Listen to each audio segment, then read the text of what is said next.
Alhamdulillah, we are in the first weekend for the month of Ramadan.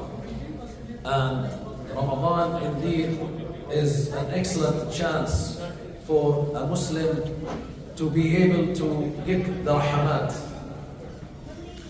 Now, if I may ask and make this more interactive, what is your main objective from Ramadan? What are you trying to get out of Ramadan?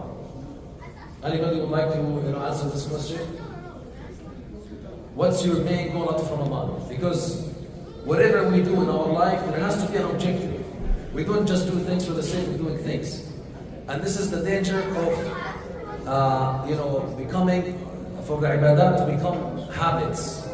Because if we just, think of Ramadan as a habit, we get used to fasting every year.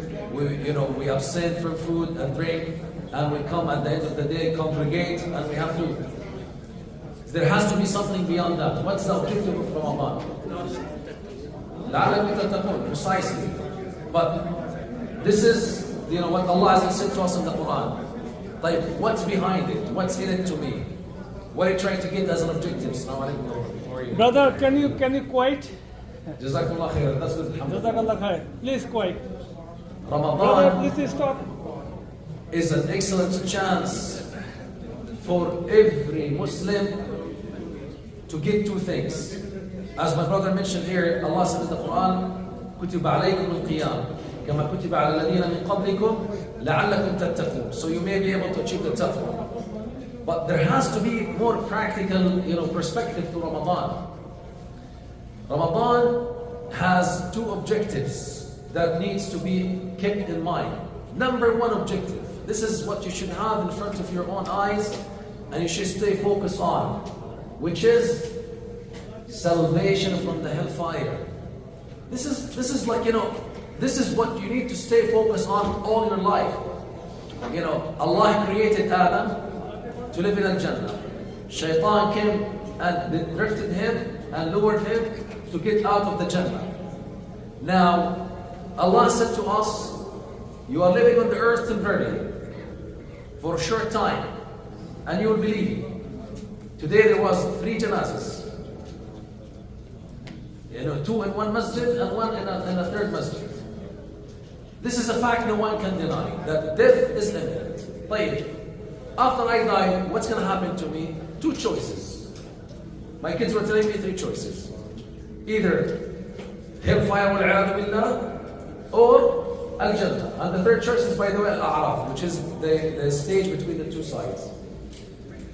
So your main goal from living in this life, to do as much as you can do to be qualified to enter Jannah and to avoid the hellfire. And I don't think you want to be sitting in between. It's no fun. Yes, you will be saved from the hellfire, but you will be looking at the people of Jannah and feel sorry for yourself. So the main objective, let's put this as an objective for us in Ramadan. What I want to get out of Ramadan is to gain the salvation from the hellfire. And as the Prophet ﷺ indicated, وَلِلَّهِ عُتَقَاءٌ مِّنَ النَّارِ وَذَلِكَ كُلُّ لَيْلَةٍ.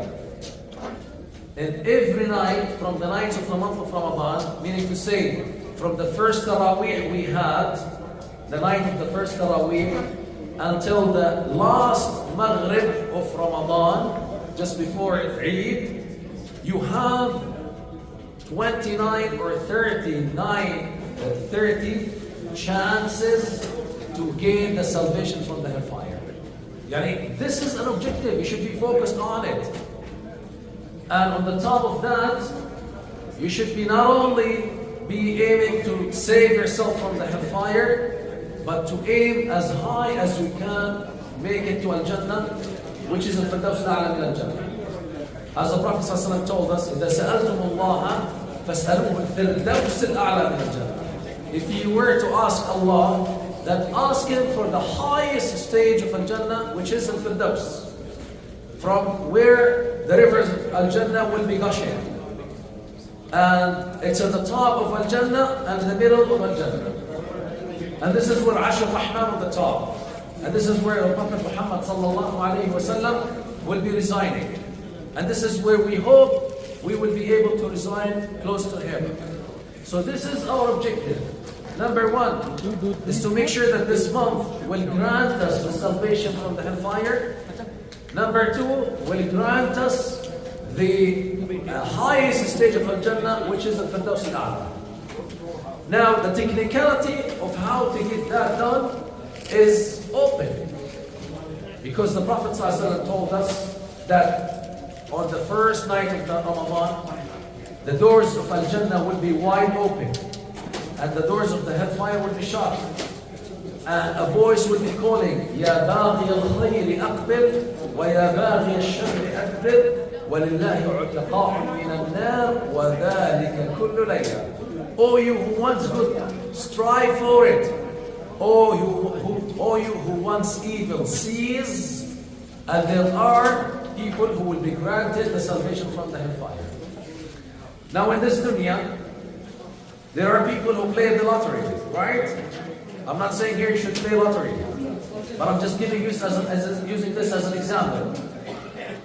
When they play the lottery, which is something, by the way, intellectually not so good, because chances for someone to get the lottery are very slim, and now it's being considered as an addiction. But nevertheless, people when they buy the lottery, they say, maybe my luck will make me be able to hit the jackpot. The jackpot. So maybe Allah, maybe I will be able to hit my luck to be able to that prize, which is the whatever millions they're preparing. Now this is in dunya possible. Now chances for you will be 1 in a million, or 1 in 30 million, because this is the number of people in Canada. So 1 in 30 million, your chance to be able to get that to win that prize. However, when it comes to the standard of Allah Azza wa Jalla, Allah Azza wa Jalla does not give His privileges, does not give His Jannah haphazardly.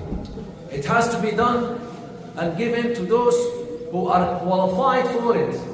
Yes, indeed, it's the rahmah of Allah will make it possible for you, but you need to show that. You need to initiate your work. You need to show Allah Azza wa Jalla that you are serious. You are, you want to be qualified to be from those who will be given the rahmah of Allah and will be entitled for Al-Jannah. So it's not haphazard. Those who are working for Ramadan from the first night of Rajab and continue to strive after Ramadan until the end of Muharram are not similar to those who only remember Ramadan on the 27th night of Ramadan. They mark it on their agenda. When is the 27th night? And they book that night to stay awake. Or they come for Taraweeh and they stay for the program, Khatam Qubul, and they go home. They think, Khalas, alhamdulillah, I got Al-Jannah. May Allah grant them Al-Jannah. We are not saying that it's not going to be entitled for them. Rahmatullah is so big. But contrast that with someone who has been studying for his exams, not the night before the exam, but from the beginning of the year, the academic year. From the beginning of the academic year, working very hard, cramming, studying, preparing the notes, preparing the assignments, everything. So chances for him to be able to pass the exam and to get high mark are way much more than someone who studies the night before. It could be that the one who studies the night before, his pure luck will make him pass. But he's not going to be a good person to be qualified for the job he's looking for. Our brother here, mashallah, works in job recruiting. When you interview people or when you look for people, you don't look only for qualifications, you look for experience. And those who have been studying and cramming and working very hard will be having the experience and will be much more qualified than someone who goes to the interview. Well, I don't know.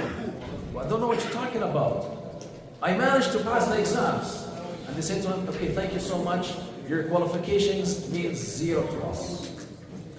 So let us be from those, from the beginning of the month of Ramadan, aiming to work very hard.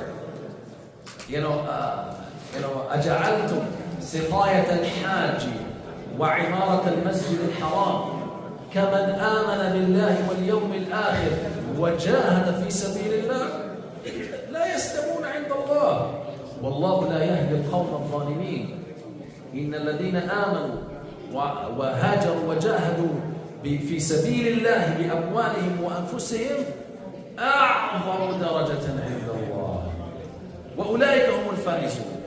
Subhanallah. Our brother here works, for the Umrah industry, mashallah. May Allah bless him and give him barakah. He just came back from Umrah. And I was hoping and praying to Allah to be able to make it for the last 10 days of Umrah. If we were able to make it to Umrah in the last 10 days of the month of Ramadan, chances for you to be able to make it to the Sahel, which is inside the masjid, very slim. It's going to be very crowded. The guards will not make you allow you in unless you're wearing your ihram, your shrouds. And even if you made it with your shrouds in, chances in a very short time, by the sunset, all that, even after Salat al-Asr. After Salat al-Asr, khalas, the haram inside is completely booked. So you'll be able to make it on the roof, somewhere like 1 kilometer, 2 kilometers away from the Kaaba. That would be lucky. Now Allah is saying to us, looking after the Hajj, and serving them during their Hajj, and looking after the Masjid al-Haram, which is the grand mosque on earth. This all is not even equal to standing in the path of Allah. لا يستوون. It's impossible. Brother, it's about how much you exert and how much you struggle, and that's where al-mujahada, struggling, the exert of the effort, comes in effect. The more you put into this deen, the more you put into your ibadah, the more you worship Allah Azza wa Jal, the more you will be qualified for Jannah al-Firdaus. And remember when I said to you in Jum'ah, I said, أَلَا أُنَبِّئُكُمْ بِأَفْضَلِ مِنْ لَيْلَةِ الْقَدْرِ? Shall I inform you of what is better than Laylatul Qadr? حَارِسٌ يَحْرُسُ بِأَرْضِ خَوْفٍ لَعَلَّهُ لَا يَرْجِعُ إِلَى أَهْلِهِ أَبَدًا. A person stands in guard in a place where he fears he might not be able to go back again to his family. This is what the condition of those who do i'tikaf or go to Salat al-Jum'ah or Salat al-Tarawih in al-Masjid al-Aqsa. They leave hours in advance and go through so many checkpoints, and the checkpoints are with soldiers with guns, and if anything wrong, that's it. It means the end of their life. They take the risk because they want to protect al-Masjid al-Aqsa. For them, standing and going to Masjid al-Aqsa to pray is better than observing Laylatul Qadr, which is we're all aiming for and hoping that Allah will make it possible for us. Do you need another hadith? Let's say our brother here made it in the last 10 days of the month of Ramadan to the Sahel, next to the, inside the masjid.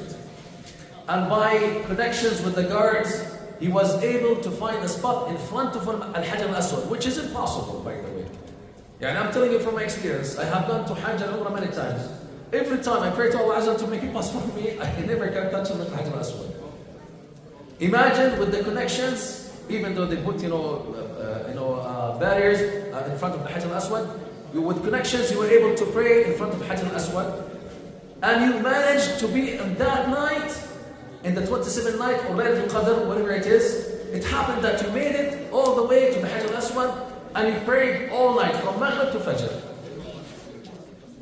Imagine how this would be. It's next to impossible, right, my brother? Next to impossible, Let's say it happened. Okay, let's say it did happen. You know what's better than that? A person, قِيَامُ سَاعَةٍ فِي سَبِيلِ اللَّهِ, standing 1 hour in the path of Allah Azza wa Jalla, similar to what the people of Gaza happened to them when they stand in line waiting for someone to give them a handful of wheat, flour, to take it home to their own children to feed their hunger. We heard about the flour massacres. You heard about it? Unfortunately, it did not happen once. It continues to happen, and it happened multiple times. These people who are doing this are standing in the path of Allah. Their standing in the path of Allah Azza wa Jal is better than doing Laylatul Qadr in front of the Hajar al-Aswad. Now what does this mean to us? It means we need to think outside the box, especially in the month of Ramadan. Let's be not only traditional in our ibadah. Let's look into ibadah, and things will help us to be able to gain al-Firdaus al-A'la min al-Jannah.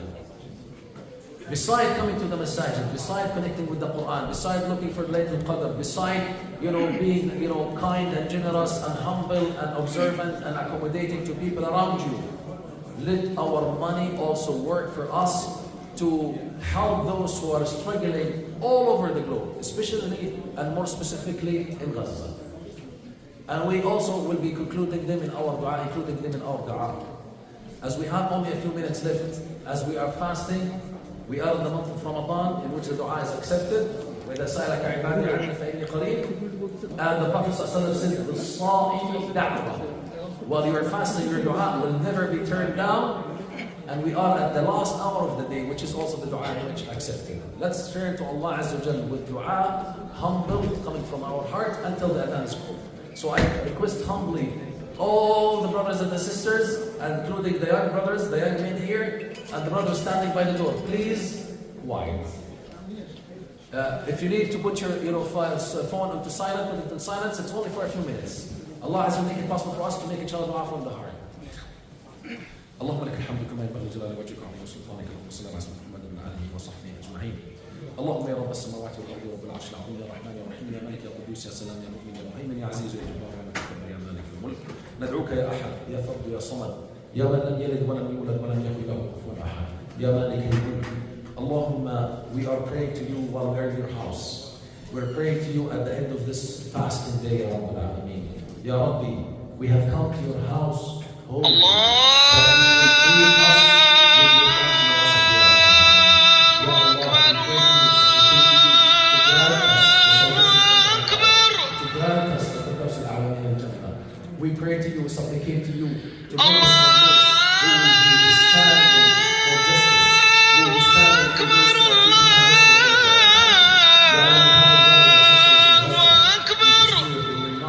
In Sudan, in different parts of the world, Ya Rabbil Alameen, we are being subjugated. أشهد أن لا إله إلا الله.